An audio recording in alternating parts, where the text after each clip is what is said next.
So hello guys, आपका स्वागत है हमारे चैनल स्टडी विथ यू में। तो देखिए हम लोग आज बताने जा रहे हैं क्लास 10 का लेसन फर्स्ट वास्तविक संख्या यानी कि रियल नंबर का एक्सरसाइज 1 है। देखिए पहला सवाल हमारा बोला क्या है, निम्नलिखित संख्याओं को अभाज्य गुणनखंडों के गुणनफल के रूप में व्यक्त कीजिए।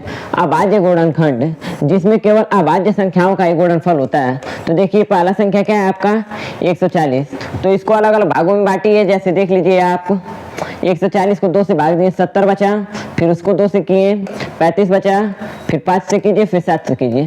तो ये क्या हुआ, सारी संख्याएं अभाज्य आएंगी आपकी। तो ये क्या होता है, अभाज्य गुणनफल गुणनखंड होता है। दूसरा उसी तरह देख लीजिए क्या है 156 है। क्या है 156। तो इसको देखिए बांटते हैं, 2 से गुणा भाग दिए तो बचा 78, फिर 2 से कर दिए बचा आपका 39, उसके बाद क्या करेंगे 3 से कर दिए 13, फिर 13 से भाग दे दिए बचा 1। ठीक, तो ये भी क्या होगा, इसका भी गुणनखंड हो गया। कौन सा गुणनखंड, अभाज्य गुणनखंड। अब तीसरा देख लीजिए उसी तरह 38 25। तो इससे देखिए सबसे छोटी संख्या किससे ये कटने वाली है, लास्ट में 5 आ गया तो 2 से कटेगी नहीं संख्या। तो अब देख लेते हैं 3 से कटती है नहीं, 3 8 11, 11 2 13 और 5 18, मतलब कि 3 से ये कटेगी। तो 3 से भाग देने पे कितना बचता है, 3 से भाग दे रहे हैं तो इसका आपका बच रहा है कितना 275। कितना बच रहा है 275। ठीक, अब 275 को हम लोगों को अलग अलग भागों में बांटना है। 1275 आएगा। अब 1275 को अलग अलग भागों में बांटना है तो इसको 3 से भाग देते हैं। किससे, 3 से भाग देते हैं हम लोग इसको। 3 से भाग देने पर कितना बचेगा 425। ठीक, कितना बचेगा दोस्तों 425। उसके बाद 425 को भाग दे दी 5 से 85, फिर 5 से के 17। तो देखिए ये सारी संख्याएं क्या है आपकी अभाज्य है, वो यही होता है अभाज्य गुणनफल। तो इसी तरह आप लोग 5005 और 7429 का निकाल लीजिएगा। देखिए अगला सवाल क्या है, अगला सवाल है कि पूर्णांकों के निम्नलिखित युग्मों के एचसीएफ और एलसीएम ज्ञात कीजिए तथा इसकी जांच कीजिए कि दो संख्याओं का गुणनफल एचसीएफ गुणे एलसीएम होता है। उन्हीं संख्याओं का एलसीएम और एचसीएफ का गुणनफल उन संख्याओं के गुणनफल के बराबर होता है। तो देखिए इसका चेक करते हैं। पहला आपका कह दिया है 26 और 91, 26 और 91। तो इसको क्या करते हैं हम, पहले इसका कर लीजिए अभाज्य गुणनखंड दोनों का अलग अलग। 13 दूना 26 हो गया और ये 13 सते 91 हो गया।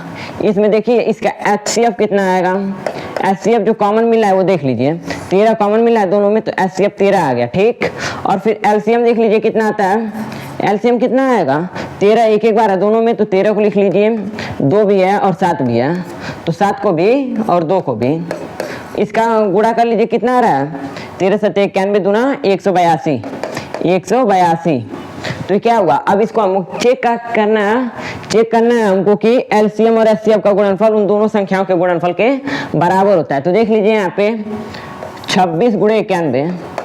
ठीक, और बराबर में एलसीएम का गुणनफल और 182 एलसीएम और एचसीएफ का गुणनफल। ठीक, आप लोग इसको गुणा कर लीजिए कितना आएगा, इसको आप कटा भी सकते हैं यहाँ से, यहाँ 2 बचा, फिर इस 2 से इसको कटा लीजिए, यहाँ पे बचा 91। 91 बराबर 91 आ रहा है, दोनों बराबर आ रहा है ना, तो ये सवाल हमारा सही है। उसी तरह इसका देख लीजिए 510 है और 92 है। इसका भी अलग अलग भागों में पहले बांट लेते हैं, गुणनफल कर लीजिए। बचा क्या 255, फिर 3 से उसको भाग देते हैं तो आपका बचेगा 85, 85 को 5 से फिर 17। ठीक, 92 को देख लीजिए 2 गुणे 2 और 23।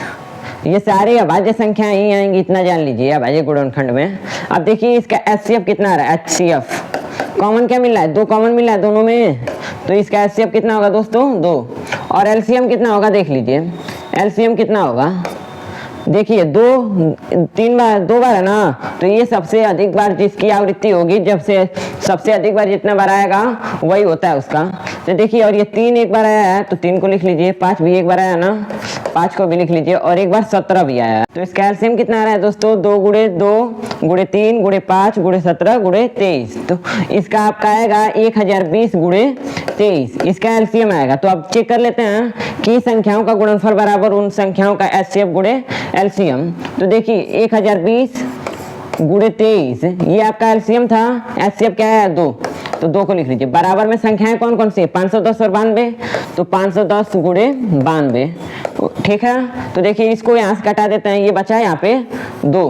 अब कितना आ रहा है, ये बराबर में 92 है ना, बराबर में 92 है। 23 दूना 46 दूना 92, तो 92 और 92 दोनों बराबर आ रहा है। LHS इक्वल टू RHS, तो ये आपका क्या हो गया, सत्य हो गया। और ये देखिए इसको आप लोग अपने से लगा लीजिएगा। अगला सवाल देखिए दोस्तों, अभाज्य गुणनखंड विधि द्वारा निम्नलिखित पूर्णांकों के HCF और LCM ज्ञात करना है। जिस विधि से अभाज्य गुणनखंड विधि से, तो पहला देखिए क्या है, 12 है, 15 है और 21 है। तो क्या करते हैं, इसमें HCF और LCM निकालना है, तो अभाज्य गुणनखंड कर लेते हैं तीनों संख्याओं का।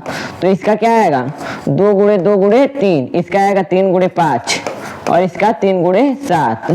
तो देखिए तीनों में कॉमन है, तो HCF क्या होगा, इसका 3 होगा। HCF कितना होगा, 3। और LCM कितना होगा दोस्तों, देख लीजिए यहाँ पे जो संख्याएं जितनी बार आती हैं, सबसे अधिक बार जितनी बार आती हैं उतना उनको गुणा के रूप में लिखते जाते हैं। 2 सबसे अधिक 2 बार आया है, तो 2 गुणे 2 लिख लीजिए।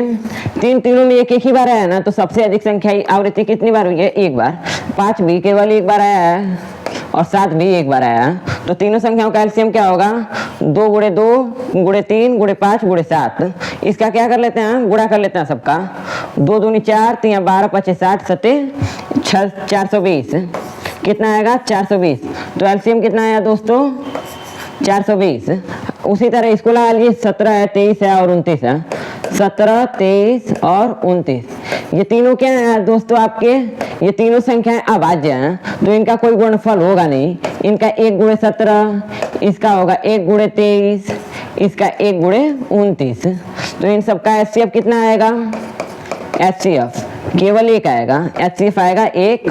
और एलसीएम कितना आएगा, एलसीएम आएगा आपका 17 गुणे 23 गुणे 29। आप लोग गुणा कर लीजिएगा। उसी तरह अगला सवाल देख लीजिए, है 8 है, 9 है और 25 है। इसका भी आप लोग कर लीजिए एलसीएम।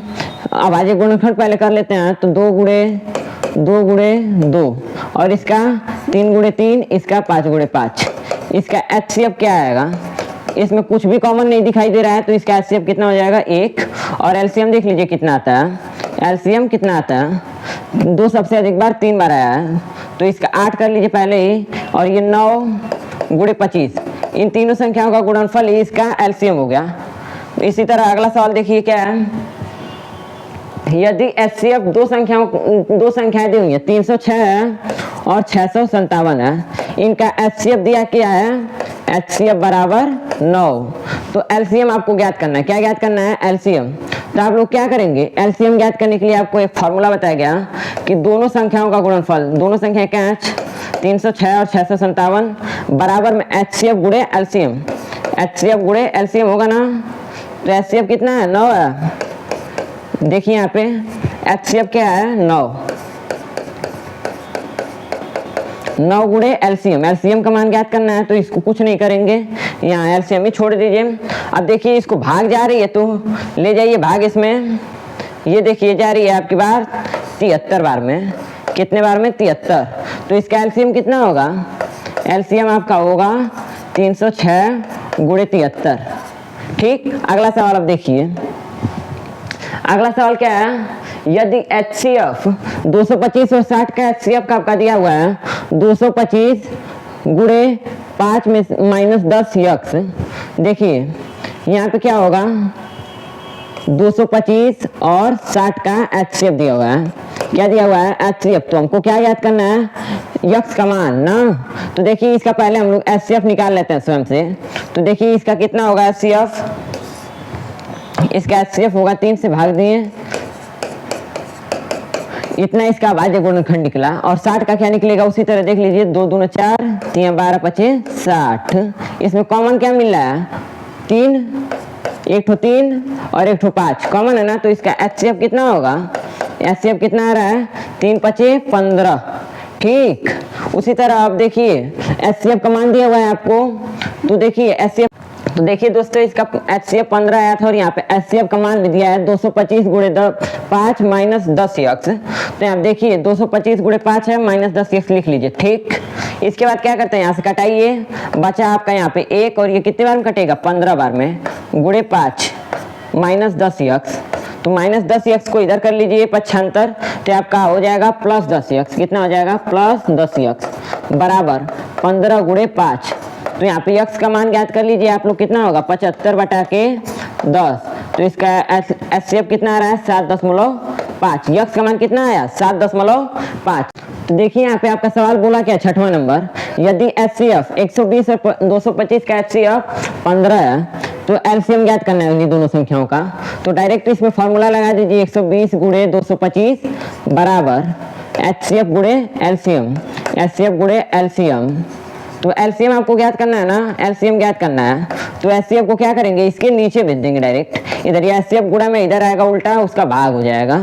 तो 225 बटा के 15, तो कटाइए इसका बचा यहाँ पे 15 का गुणा इसमें कर दीजिए तो कितना आएगा 15, जीरो लिख लीजिए, 15 दूना 31 को जीरो हासिल बचा 3, 15 एकम 15 3 18। तो ये आपका छठवां सवाल का आंसर कितना है एलसीएम इसका आएगा आपका 1800। ऐसे ही और वीडियोज के लिए हमें सब्सक्राइब करें और लाइक करें।